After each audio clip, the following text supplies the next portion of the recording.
Buen día a todos y a totes, buenos días. Vamos a continuar en este segundo día del Seminario Internacional contra la Violencia de Género. Bueno, daros la bienvenida, ya sé que ayer fue un poco el primer día y bueno, pues primero que nada pues celebrar, ¿no? Ya salió ayer el tema, pero quiero volver a recordarlo, ¿no? Que ya son 20 años de seminario, al igual que 20 años de la Ley Orgánica Integral contra la Violencia de Género. Y bueno, pues la ponencia que vamos a tener hoy, y para eso contamos con Jorge, ¿vale? Con Jorge Guerrero García de Ridruejo, ¿vale? Que nos hablará sobre la violencia de género en los lugares de trabajo, como riesgo psicosocial. Voy a hacer una breve presentación y para que pueda disponer del máximo tiempo posible. Bueno, Jorge Guerrero es psicólogo del trabajo y de las organizaciones y también es diplomado en relaciones laborales. Tiene máster universitario en psicología del trabajo, de las organizaciones y de los recursos humanos. También el posgrado como agente de igualdad. Tiene el posgrado también en las especialidades de prevención, en seguridad en el trabajo, higiene industrial, ergonomía y psicosociología aplicada. También es experto universitario perito judicial en prevención de riesgos laborales y también tiene un posgrado en formación de formadores. Actualmente, pues Jorge acaba de iniciar sus estudios en la Escuela de Doctorado de aquí de la Universidad Jaume I, el programa de estudios interdisciplinares en materia de género, con un proyecto de tesis doctoral también centrado en la evaluación de los riesgos psicosociales, sobre todo el tema de las violencias laborales que nos va a disertar hoy, ¿no? Y desde una perspectiva de género, y también lógicamente forma parte del grupo de investigación en género, salud y trabajo de la Universidad Jaume I como investigador en formación. Actualmente y desde el año 2012 compagina su actividad profesional como funcionario de carrera con la formación y capacitación en los ámbitos de la prevención de riesgos laborales, el comportamiento organizacional, el bienestar profesional y más recientemente también el tema de la igualdad de género. Pues bueno, sin mayores preámbulos, hemos venido a escuchar a Jorge. Encantado de que estés aquí entre nosotros. Me alegra de estar también con un prevencionista y que va a tratar pues un tema que a mí también me apasiona, como es el tema de las violencias laborales, violencias de género laboral. Cuando quieras, Jorge. Muchísimas gracias, Fernando. Bueno, muy buenos días. Con vuestro permiso, voy a hacer la presentación de pie. Normalmente yo me dedico a la formación y los formadores generalmente estamos de pie. Lo primero que quería hacer es dar las gracias, además de a Fernando, por la presentación. Agradecer a Fundación Isonomía que en un seminario como este tengamos presencia o tenga presencia la prevención de riesgos laborales y más concretamente la psicosociología. ¿Por qué? Porque les vengo a hablar de... es un seminario que está enfocado en voces, estrategias, recursos. Les vengo a presentar una mirada que constituye lo que es la voz psicosocial para una estrategia preventiva. Antes de comenzar, me gustaría hacer una precisión porque, no sé si lo sabrán, pero la disciplina prevención de riesgos laborales, de la misma forma que en medicina pues tenemos cardiología, pediatría, neurología, etcétera, etcétera, en prevención contamos esencialmente con tres especialidades, que es la seguridad en el trabajo, que grosso modo se dedica a evitar accidentes de trabajo, la higiene industrial, que grosso modo se dedica a evitar enfermedades profesionales. En tercer lugar tenemos la ergonomía y psicosociología aplicada como una única especialidad. La ergonomía se dedica a todo lo que tiene que ver con la confortabilidad y la psicosociología nuestro objeto de estudio es el bienestar profesional de las personas en los lugares de trabajo. Hago este marco porque quizás a alguien le pueda sorprender que desde la prevención se pueda hablar de la violencia de género en los lugares de trabajo. Porque muchas veces el estereotipo del prevencionista, de la persona que se dedica a la prevención, está más vinculado al ámbito de la seguridad o de la higiene industrial. También en prevención existe una especialidad que es la psicosociología y que nos dedicamos a eso que llamamos bienestar, a preservar y a promocionar también el bienestar profesional. Muy bien, les digo que lo que les vengo a contar es una mirada. Fíjense que en esta transparencia hay mucho más de negro de lo que no se ve, de lo que se ve. Entonces, el planteamiento que les aporto es un planteamiento parcial, ¿de acuerdo? No pretende ser una visión con ángulo absoluto.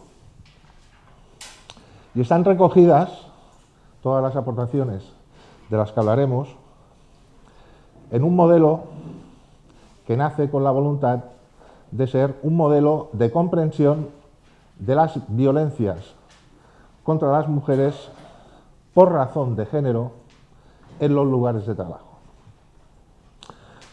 Ayer tuvimos la presencia de una persona en representación, creo que de Tanzania, de ONU Mujeres. ONU Mujeres nos está diciendo que existe una pandemia en la sombra en relación con la violencia contra las mujeres y las niñas.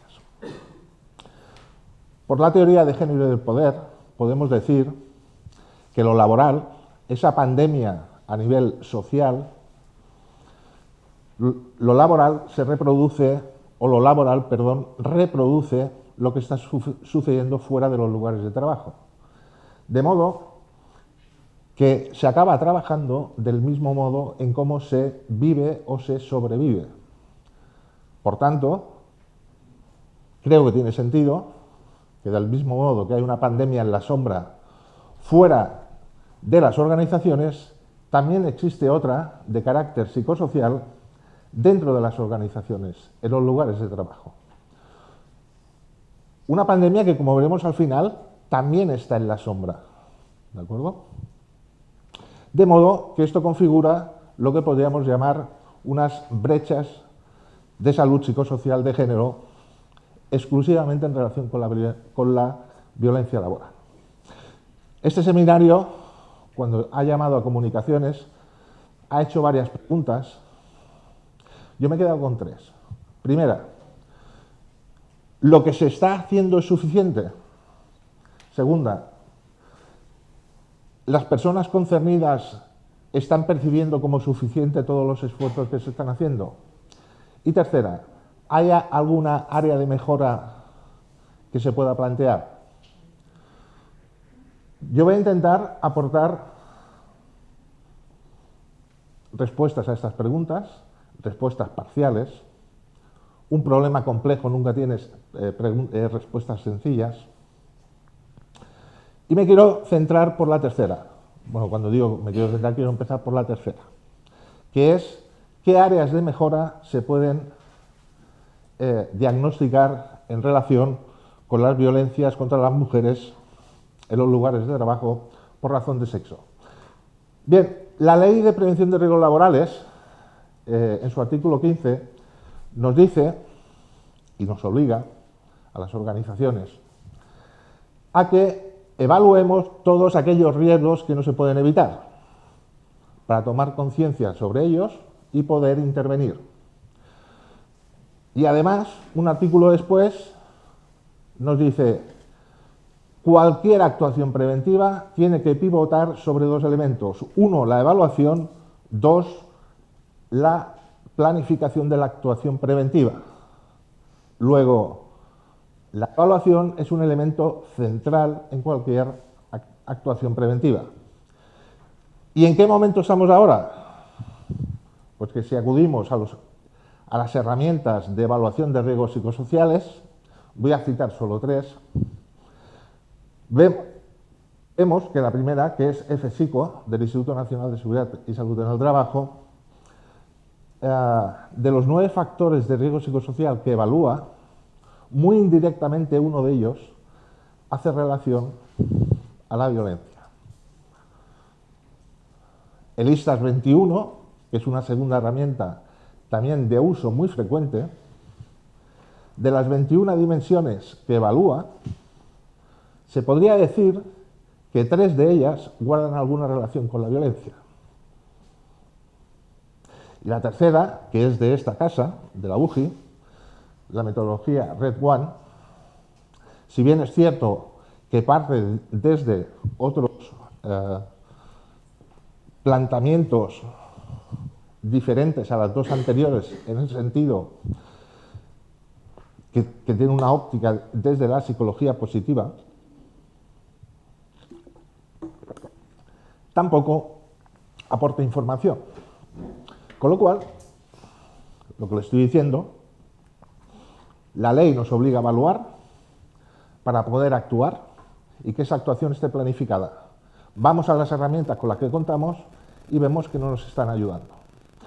Por tanto, la primera área de mejora desde la psicosociología es que sepamos y seamos capaces de evaluar para poder diagnosticar. ¿Qué ocurre? Que para poder evaluar, antes hay que conocer. Hay que generar conocimiento básico necesario y suficiente como para poder disponer de un modelo de medida. Desde una mirada académica, estamos ahora trabajando en una revisión. Debemos saber que hasta finales de los 80, la investigación científica sobre violencia laboral es prácticamente inédita. No ha sido un tópico de investigación al que se le haya prestado atención. No obstante, hoy la situación ha cambiado. Si vamos, por ejemplo, a esta base de datos, ya de esa sola nos ofrece 4.000 referencias al respecto. Muy bien. Eso es una muy buena noticia. ¿Por qué? Porque eso significa que cuando hay tal volumen de investigación, a continuación hay investigadoras e investigadores que se dedican a revisar toda esa investigación. ¿Cómo? Haciendo revisiones sistemáticas. Revisiones sistemáticas que se pueden o no traducir o convertir en un metaanálisis. ¿Qué estamos haciendo ahora? Estamos trabajando en una metasíntesis. ¿Qué es eso? Recoger todas las revisiones sistemáticas y las estamos estudiando. En concreto, estamos trabajando con 60. Esas 60 revisiones hacen referencia a un total de 2.300 investigaciones primarias, con lo cual el alcance del estudio es muy interesante. Son investigaciones publicadas entre el 14 y julio del 24, es decir, es conocimiento relativamente reciente, actual. Son investigaciones que están publicadas en 40 revistas revisadas por pares que se sitúan en el Q1. Eso significa que es investigación fiable. ¿Okay? Y todas ellas nos están dando información sobre 5,3 millones de personas. Muy bien. Quiero estructurar mi aportación básicamente en 4 cuestiones. La primera es simplemente cuestionar la necesidad de reflexionar acerca del propio concepto de salud. Es decir, en prevención, si tú preguntas a 10 prevencionistas qué es la salud, nos van a decir 9 de cada 10 que es el estado de completo bienestar a nivel físico, psíquico y social y no la mera ausencia de enfermedad. ¿Vale? Perfecto. Esa definición es del año 46. Quizás haga falta darle a eso un algo. ¿Vale? Es necesario revisar el concepto de salud porque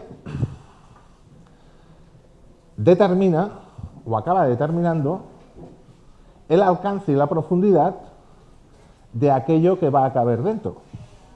¿Sí? Y a continuación me quiero centrar en lo que es el concepto de violencia y los tipos. Y acabaremos con un turno de preguntas por si quieren preguntar algo. Muy bien. Respecto a la salud, les decía, venimos manejando un concepto pues que, si no he hecho mal la resta, nos salen en torno a 78 años de edad. Convendría darle una vuelta. Esta idea no es original. Ya en el 2009, una editorial de Lancet, que se convirtió en cuasi sacrilégica, vino a decir que la salud no era el estado de completo bienestar a nivel físico, psíquico y social. Y mucha gente se echó las manos a la cabeza, sino que haría falta darle a la salud, también a la psicosocial, un enfoque orientado hacia la salud como capacidad de adaptación. ¿De acuerdo? Lo voy a dejar aquí porque si no me comería el poco tiempo del que disponemos solo en este asunto. Si alguien está interesado, en el documento que he entregado para las actas del seminario se ofrece una propuesta de definición de salud, ¿de acuerdo? Desde una mirada inclusiva, desde una mirada de género. Muy bien. En primer lugar, concepto de violencia singular o plural. Mi opinión es que tiene que ser plural. No podemos hablar de una violencia, tenemos que hablar de violencias en plural. Por eso van a ver que no hablo de riesgo psicosocial, sino de meta-riesgo psicosocial. Porque la violencia laboral no acaba siendo un único riesgo, sino el compendio de muchos, ¿vale? En derecho, y tú, Fernando, me corregirás si no estoy en lo cierto, existen conceptos como buena fe, interés general, proporcionalidad, fuerza mayor, diligencia propia de un buen padre de familia, que se utilizan tanto para impulsar litigios como para elaborar sentencias, ¿no? ¿Verdad? Razonar jurídicamente sentencias judiciales. ¿Y alguien me podría decir cuál es la diferencia o dónde está el límite entre la buena y la mala fe? ¿Cuándo una cosa deja de ser proporcional? ¿Cuándo un padre no ha tenido la diligencia propia de un buen padre? ¿O qué es fuerza mayor que no lo es? Son conceptos jurídicos indeterminados, ¿vale? Y el derecho viene trabajando con ellos desde hace muchos años. En prevención de riesgos también tenemos conceptos preventivos indeterminados. Y uno de ellos son las violencias contra las mujeres por razón de género en los lugares de trabajo, que es lo que significan estas siglas por su traducción en inglés. No lo digo yo, ¿eh? La propia OMS nos viene a decir, señores, señoras, la violencia es un concepto difuso y complejo, cuya definición no puede tener exactitud científica. Sobre esta base no existe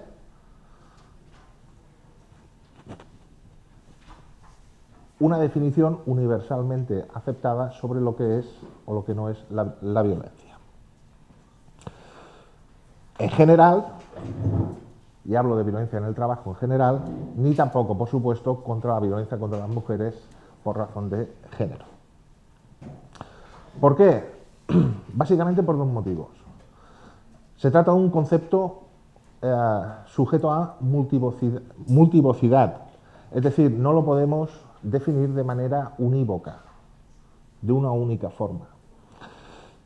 A la revisión sistemática, y por ceñirme a lo que es la evidencia científica, a la que he hecho referencia antes,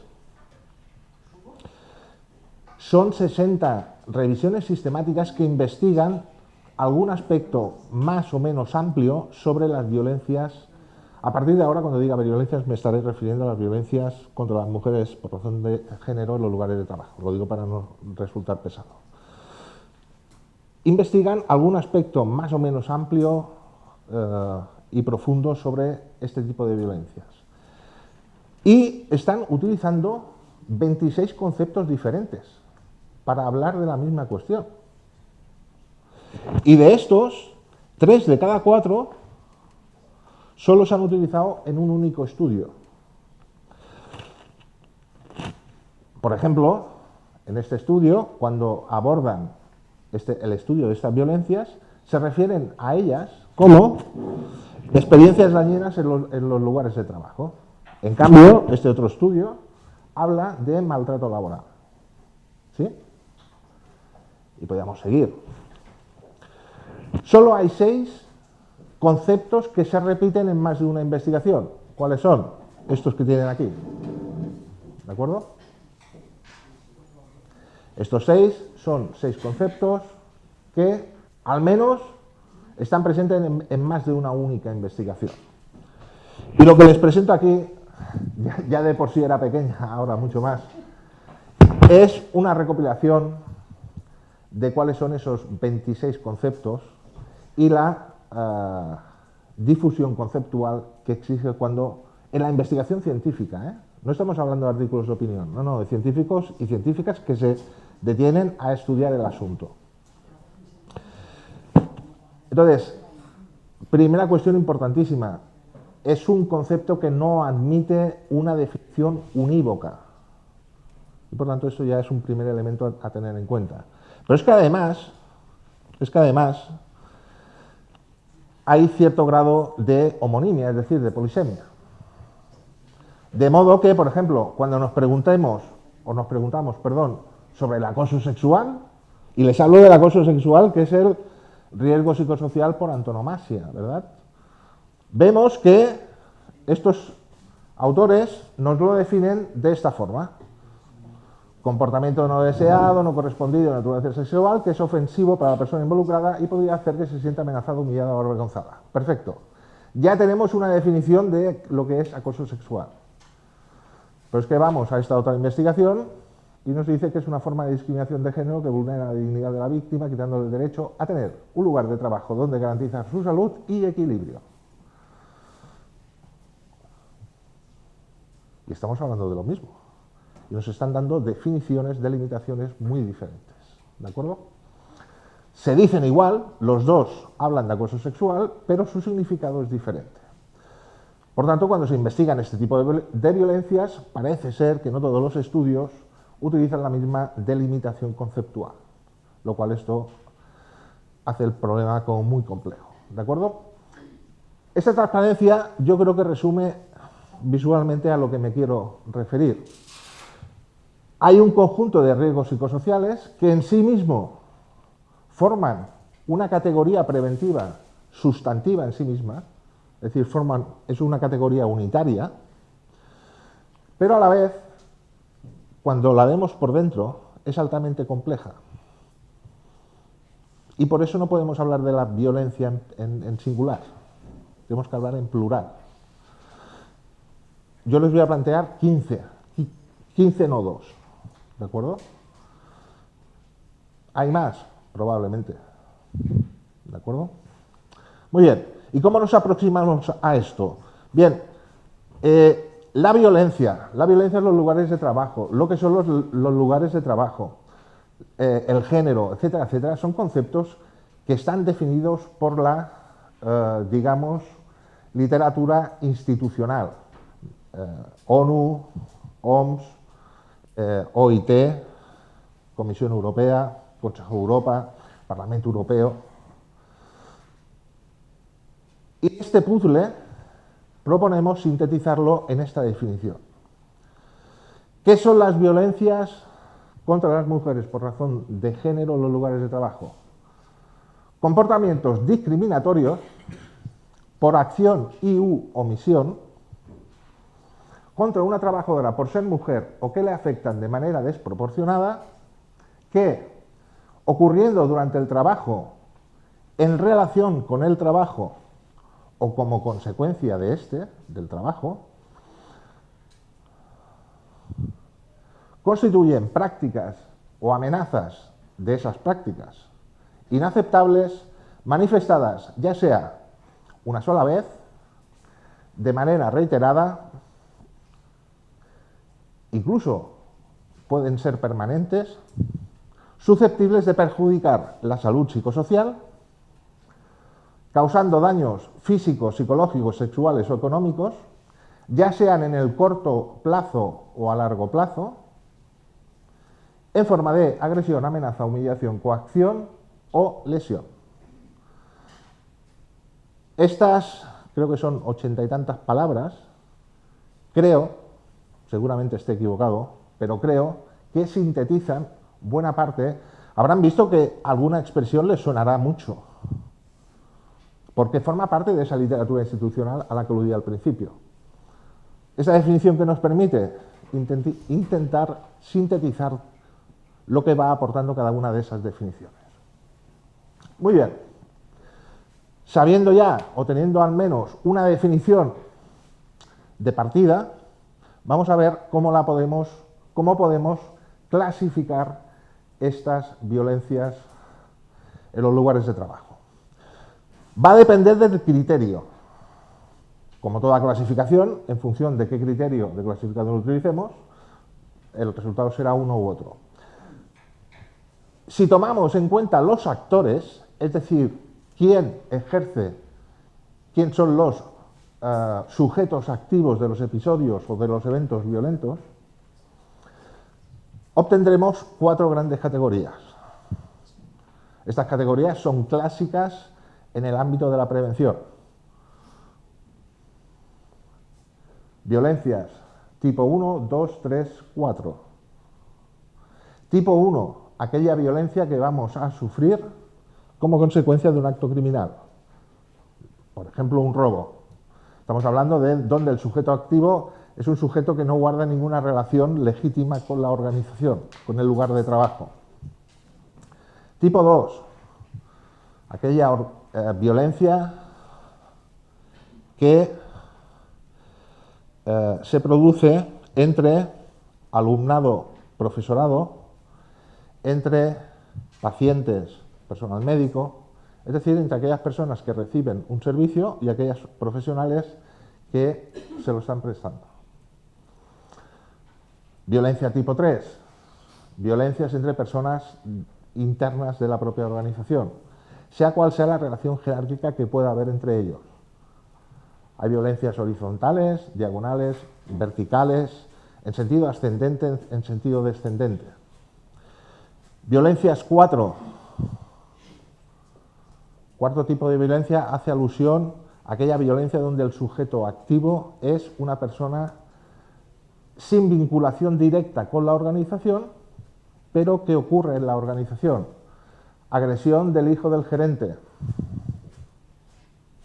agresión de la expareja de la persona, del sujeto pasivo de la víctima, vaya.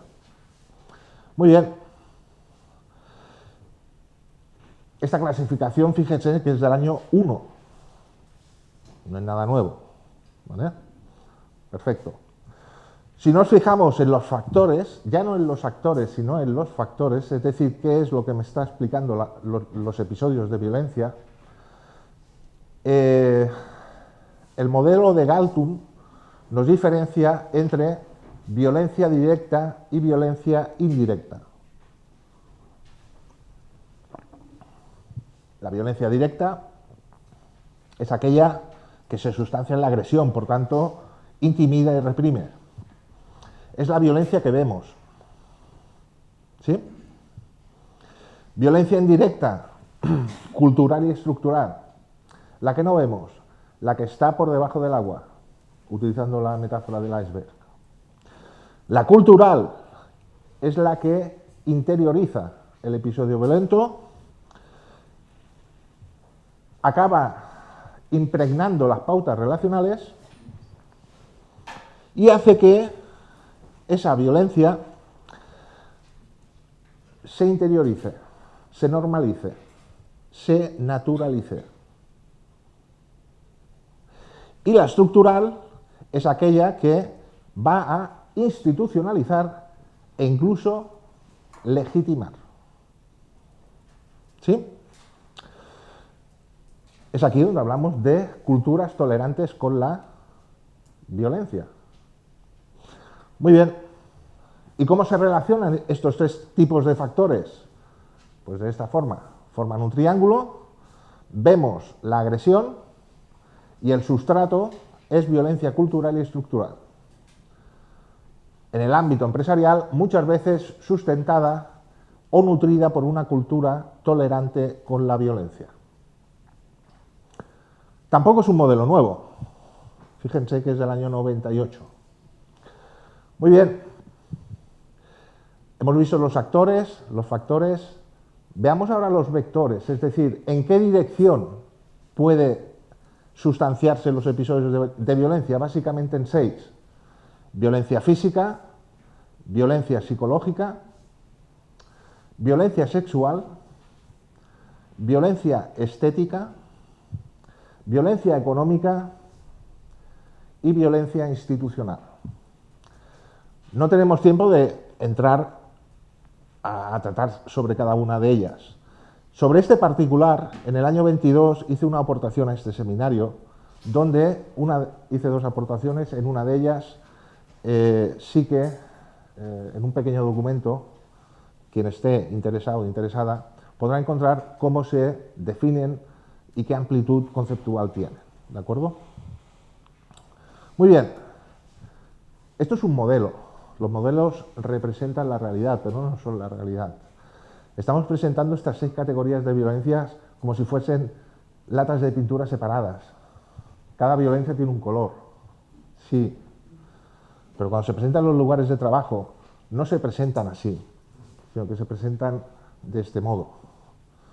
Es muy complicado a veces discernir dónde empieza una, dónde acaba la otra. ¿De acuerdo? Muy bien.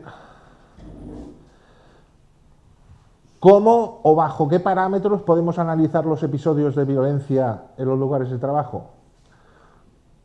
¿Podríamos atender a la duración de esos episodios? ¿Podríamos atender también a la latencia de esos episodios?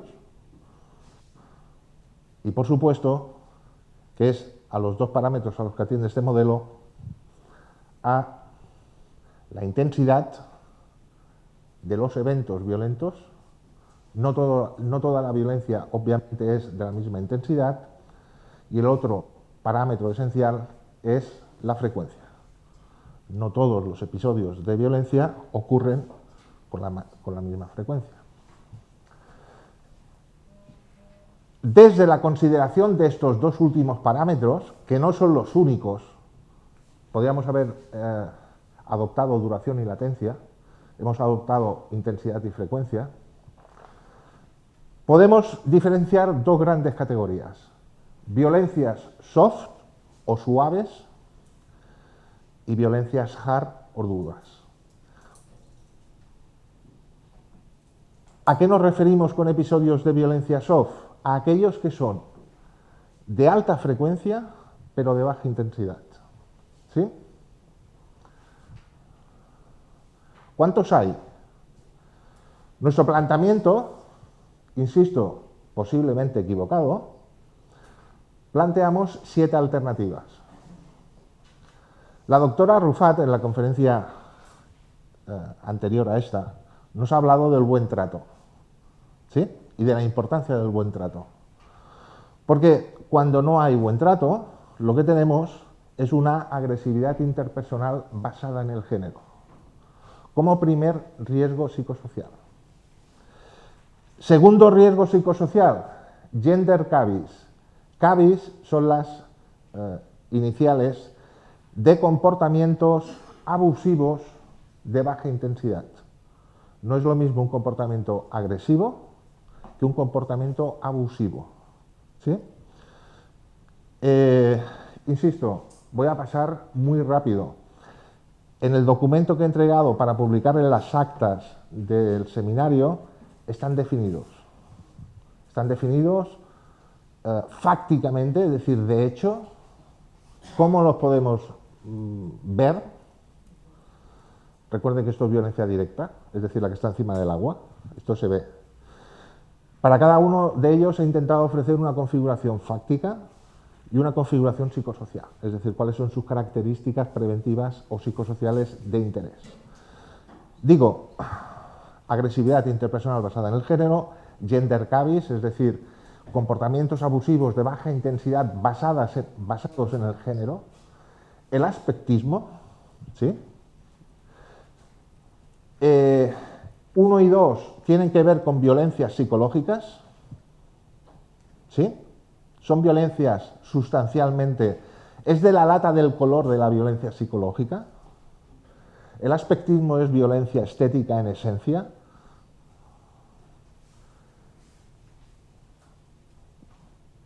En cuarto lugar, y ya dentro de lo que son violencias económicas, hemos querido plantear precariedad laboral, ¿sí?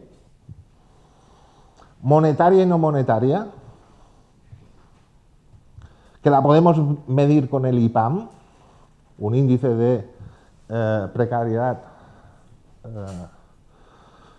multidimensional, índice de precariedad asalariada multidimensional. Si nos centramos en lo que es la parte monetaria de la precariedad laboral, nos lleva a la pobreza activa. Personas que trabajan 40 horas y no dan, ¿sí? No dan, no llegan a final de mes. Pobreza activa. Turnovering tiene que ver con la vertiente no monetaria de la precariedad. Llega un punto en que una persona dice, cambio de puesto, cambio de empresa, simplemente dejo de trabajar, porque no compensa. Y da lugar a una rueda continua de cambios laborales, ¿vale? Como consecuencia, digo, de esos elementos de precariedad no laboral. Luego tenemos un riesgo psicosocial relacionado con lo que es la violencia institucional, ¿sí? Lo hemos llamado gender washing.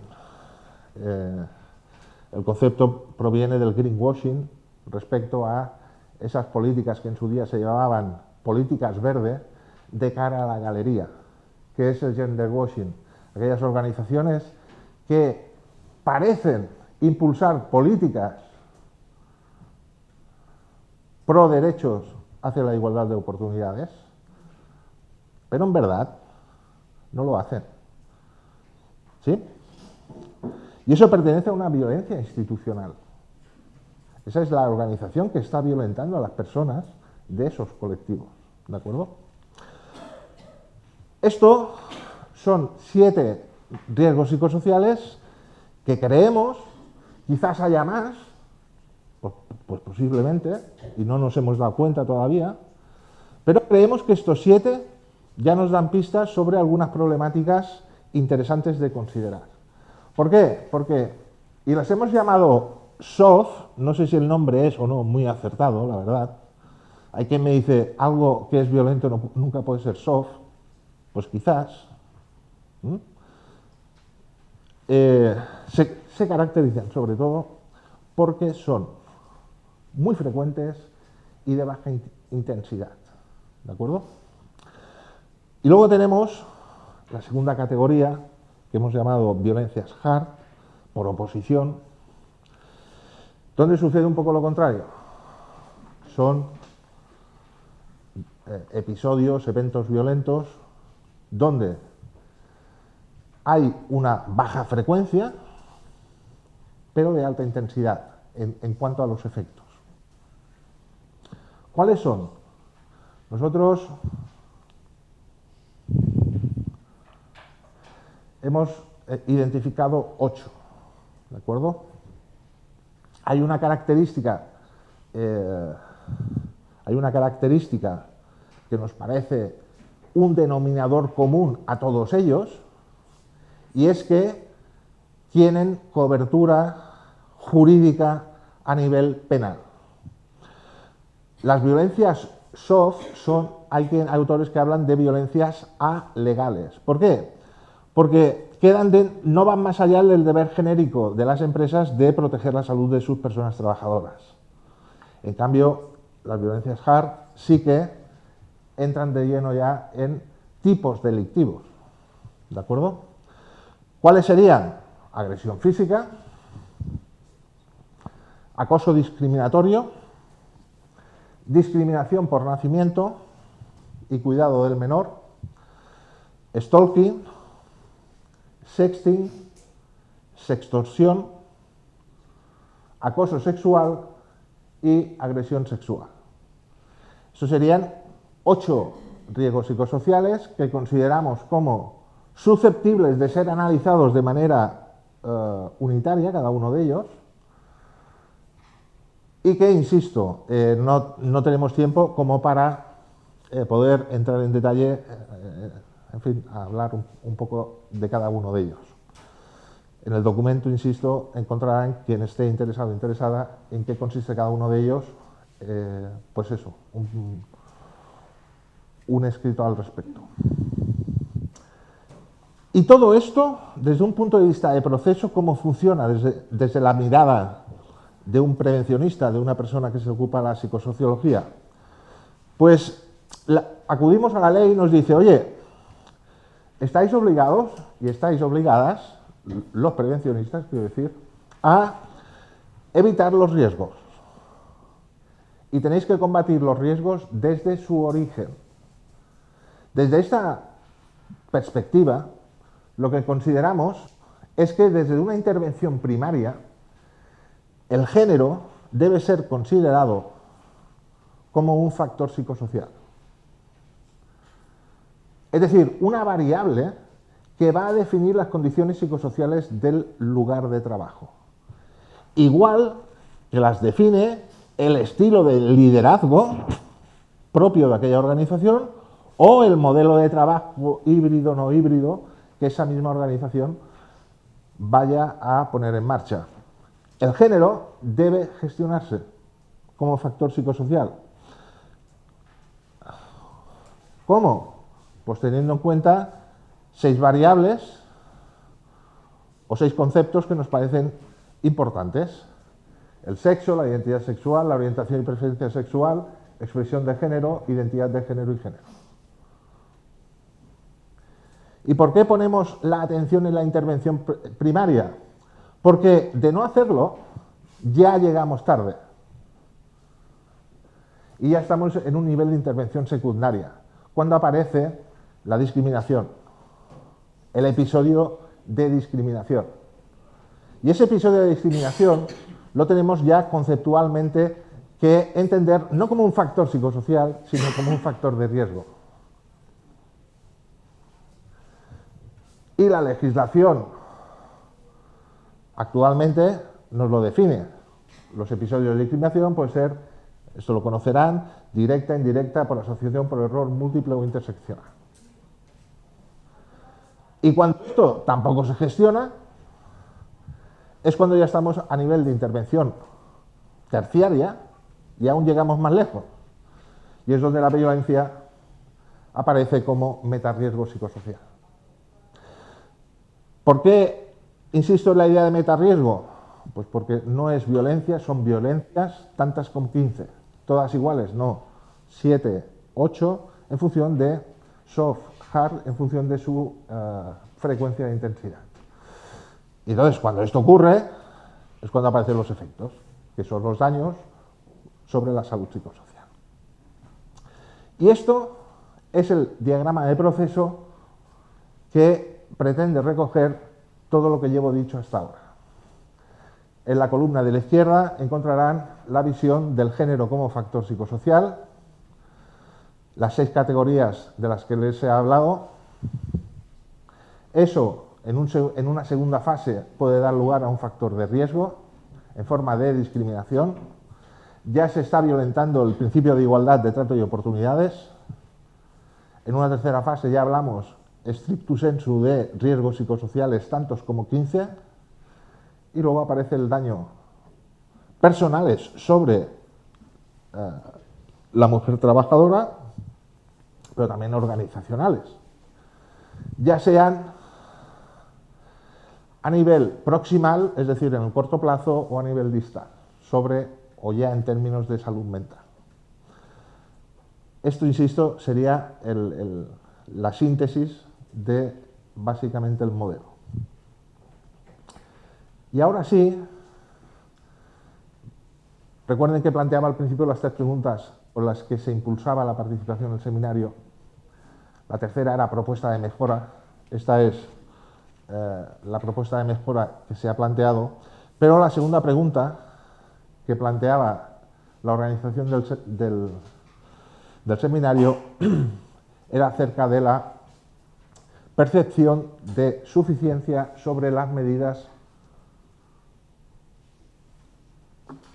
que se están tomando al respecto. Y mi opinión, que no es más que una opinión y no tiene más valor que eso, es que no. Las mujeres trabajadoras no están percibiendo que lo que se está haciendo sea suficiente. En absoluto. Hostia, Jorge, ¿y por qué eres tan radical o tan taxativo? Bueno, pues vayamos a ver lo que nos dicen las estadísticas. Las estadísticas nos está diciendo, la primera encuesta mundial sobre violencia laboral, que es de apenas hace 3 años, nos está diciendo que casi 1 de cada 4 personas ha sufrido alguna experiencia de violencia física, psicológica o sexual durante su vida laboral. Es un dato de prevalencia a lo largo de la vida laboral. Casi 1 de cada 4. Además, el 60% dice o afirman haberla sufrido en más de una ocasión. Es decir, que son episodios repetidos.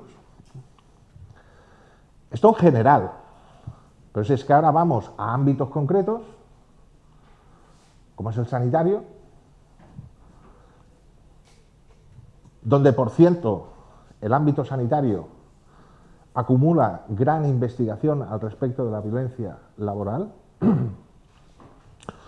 Personal sanitario tiene 5 veces más probabilidades de experimentar violencia que otros sectores profesionales. De hecho, una reciente revisión sistemática ha puesto de manifiesto que el género es un predictor de calidad media y el ser enfermera un predictor de alta calidad. ¿Sí?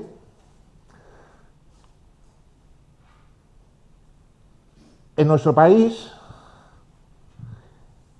y continúo justificando por qué creo que no se está haciendo lo suficiente, en nuestro país, las personas que son discriminadas por razón de sexo, el 89% no presentó denuncia. 9 de cada 10 personas que son víctimas de discriminación de sexo no denuncia. Me parece que a la pregunta si la percepción sobre la suficiencia de lo que se está haciendo es suficiente o no, pues no puede ser otra que no, ¿de acuerdo? Una cosa, perseguir-te. ¿Cuántas personas son hombres y dones? ¿El 89% de hombres y dones? En este caso son, sí, es hombres y mujeres, sí. Son víctimas de discriminación por razón de sexo, ¿de acuerdo? O más y dones. Menos del 3% lo comunicó a su centro de trabajo. Ahora estoy haciendo alusión a discriminación por razón de sexo, a este riesgo psicosocial en concreto. El 72% no lo comunicó a la organización. Y ahora hago alusión al acoso sexual. ¿Sí? 7 de cada 10 personas que son acosadas sexualmente, y aquí la incidencia sobre las trabajadoras es mayor que sobre los trabajadores, no hace falta decirlo, 7 de cada 10 no lo comunicaron a la organización. El 75% tampoco lo hizo a la RLT, Representación Legal de los Trabajadores, que esto aún me parece, si cabe, más grave. Y el 60%, 61%, no lo hizo por temor a las represalias. Siempre datos en relación a acoso sexual. De hecho, es tal el silencio, que la mitad de las trabajadoras no saben, desconocen si hay alguna compañera en su entorno que está sufriendo acoso. Ya no es que no lo comunique a la empresa, a la RLT, sino a su entorno de compañeras, en un 51%. Y último dato, el 87% de las víctimas no se acogió a la incapacidad laboral. En la misma lógica de silenciar, de no evidenciar la existencia de ese riesgo psicosocial. Por tanto, ante aquel no tan rotundo que dije al principio, creo que todo lo que se está haciendo, esas medidas que se están poniendo a día de hoy sobre la mesa, no están generando la suficiente confianza, porque si no, no se explicarían estos datos. Y por eso la violencia, aún hoy, sigue siendo sobre todo silenciosa, recurrente y persistente. Y acabo dando o intentando dar alguna sugerencia para responder a la primera de las preguntas. La primera de las preguntas era si las medidas son suficientes o no. Pues creo que tampoco, y perdónenme si puedo parecer un poco pesimista. Creo que tampoco, y aquí hay que hacer algún matiz, se podría responder que sí, pero es un sí matizado, es un sí pero no. ¿Por qué es un sí si es un sí pero no? Porque si acudimos a lo que está escrito, en la Unión Europea existe un marco estratégico en materia de salud y seguridad en el trabajo. Y el actual, el que va del año 21 al 27, es muy claro. Y está diciendo, lo psicosocial tiene que ser preeminente. Se tiene que prestar una mayor atención a los riesgos psicosociales en general. ¿Vale? Las violencias es uno de entre muchos riesgos psicosociales. Y Europa lo que nos está diciendo dentro del marco estratégico es presten más atención a lo psicosocial. Y además, háganlo desde una mirada diversa. Porque tenemos que fomentar lugares de trabajo basadas en la diversidad, incluidas las diferencias de género. Y además, nos está diciendo de una forma clarísima, no pueden existir todavía lugares de trabajo donde persista la violencia laboral. La violencia tiene que ser recurrida, basada en discriminación por razón de sexo u orientación sexual. En este caso, limita la cuestión a estas dos cuestiones. Estamos en esto. Esto es lo que dice el papel. Y claro, nosotros que somos muy obedientes, cuando elaboramos nuestra estrategia española, ¿qué hacemos?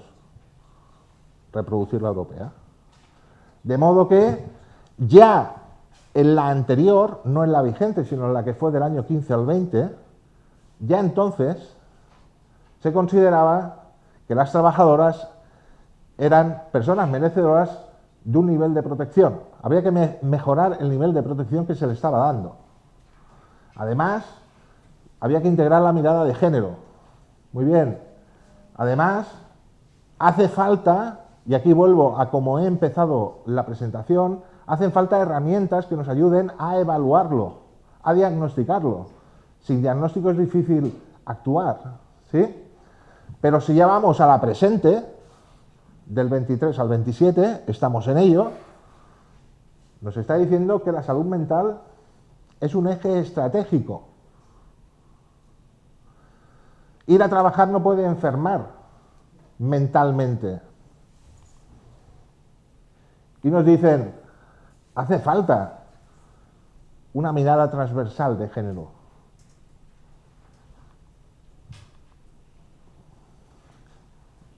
Esto es lo que dice el papel, pero ¿qué está ocurriendo? Están ocurriendo muchísimas cosas. Yo me quiero centrar en tres. Primera, a nivel institucional, el Instituto Nacional de Seguridad y Salud en el Trabajo, que es el organismo público de referencia en materia preventiva y también psicosocial, tiene o va publicando unos documentos que para los prevencionistas y las prevencionistas son muy socorridos, que son las famosas notas técnicas de prevención. Son documentos ligeritos que nos ayudan a obtener información sobre 1000 cuestiones preventivas, muchas. A día de hoy, el Instituto lleva publicadas 1201. 1201. De estas 1200, solo 53, es decir, un 4%, tienen que ver con lo psicosocial. Y en cambio la estrategia nos está diciendo que tenemos que cuidar mucho lo psicosocial.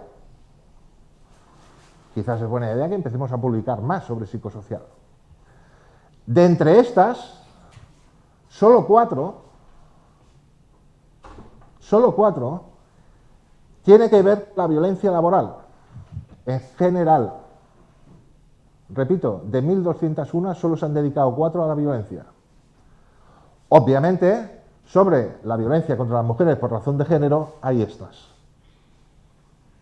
¿Sí? Muy bien. Por tanto, desde una mirada institucional, en prevención también hay, iba a decir un puntito de androcentrismo, pero un puntito bastante grande. Y en cambio, estamos en un momento en el que el consenso acerca de la construcción de espacios de trabajo seguros es absoluto, al menos por lo que decimos. Y la necesidad al mismo tiempo de cambiar un poco el enfoque, preventivo me refiero, más allá de la capacidad reproductiva de la mujer. Tenemos que superar el relato centrado en la maternidad. Hasta ahora todo lo preventivo no ha ido más que enfocado a este punto. ¿Que es necesario? Por supuesto, pero es que hay más. Quizás llegue el momento de mirar preventivamente a las trabajadoras como personas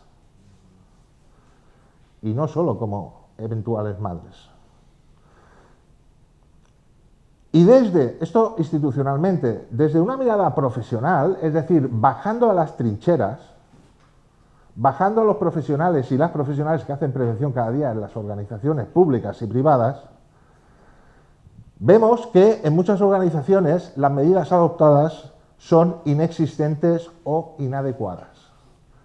Datos del propio instituto nos están diciendo que en el año 2020 solo el 18,5% de las empresas, es decir, apenas 1 de cada 5, estaban adoptando medidas preventivas exclusivamente relacionadas con la violencia en el trabajo. ¿Sí? Debemos decir, para contextualizar este dato, que 6 de cada 10 empresas a las que aplica la ley de prevención, 6 de cada 10 tiene entre una o dos personas trabajadoras. Estamos hablando de un nivel de microempresa brutal.